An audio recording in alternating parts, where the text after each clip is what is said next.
Section 4. You will hear the beginning of a lecture about the Pleasanton Town Market. First, you have some time to look at questions 31 to 40.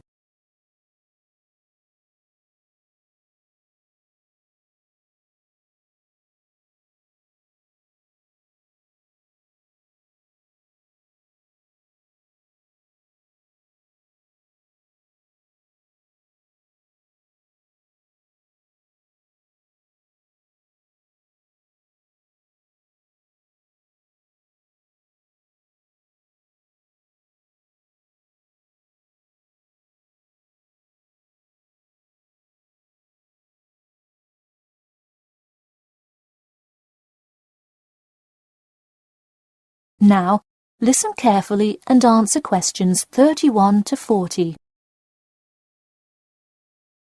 Good afternoon. In the last few lectures, we've been covering the social and political pressures that influenced the rise of the rebellion of 1679. Today, I would like to focus on the Pleasanton Town Market. Now, why are we talking all about some market? It's not like it was the first market ever, or even a particularly large market. The Pleasanton Town Market is important because it is often mentioned in the literature found in the library. If you have ever been there, you have probably seen all of the handcrafted items sold there now. But what was originally bought and sold in the town market?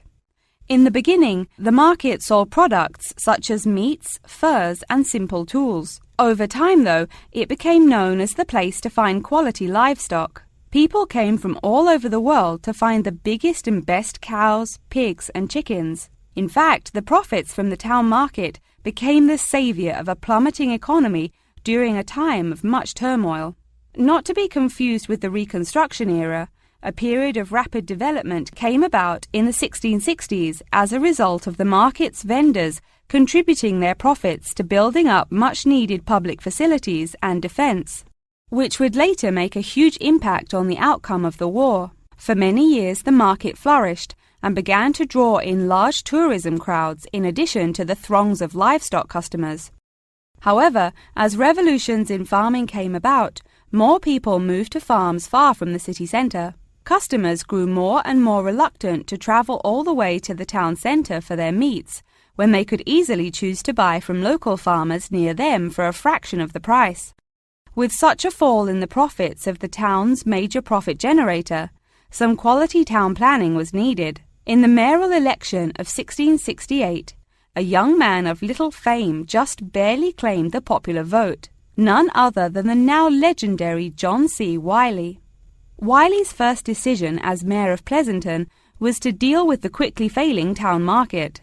The building with the large clock was a landmark that had symbolized growth in Pleasanton for a generation. Wiley decided to use the notoriety of the town market to set an example. During the historical Rotterdam Rebellion, Wiley gave all those involved lifetime prison sentences in the very same building. It stayed a prison for about 50 more years until they transported all remaining prisoners to other facilities and turned it into the historical monument today.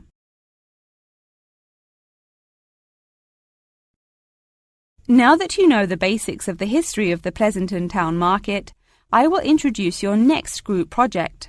I want you to make a short film based on the real historical events that occurred in Pleasanton before and during the uprising. I will give you some class time to look through the library's reference section, but you will be responsible for conducting further research outside of class. I suggest starting by looking for information on the market itself. You'll find plenty of information. In fact, some students complain that there is actually too much information on it. On your own time, you could find family members of old war veterans to conduct interviews. Sometimes they provide wonderful insight that you wouldn't find in proper history books. But be careful, an interview that is riddled with bias is useless. I myself have some very old photographs here that you are welcome to take a look at for some inspiration. I'm lucky enough to own this one of Jim Wiley himself. Very interesting to see, but does not provide enough information to add much to your film. Feel free to take this film into whatever direction you choose. You could even do a crime thriller based on real outlaws. All you would have to do is look through the newspaper archives in the crime section during that time period. Try to get as much detail as you can, but you may end up having to draw your own conclusions. Okay, that's enough from me, so let's go on to... That is the end of Section 4. You now have half a minute to check your answers.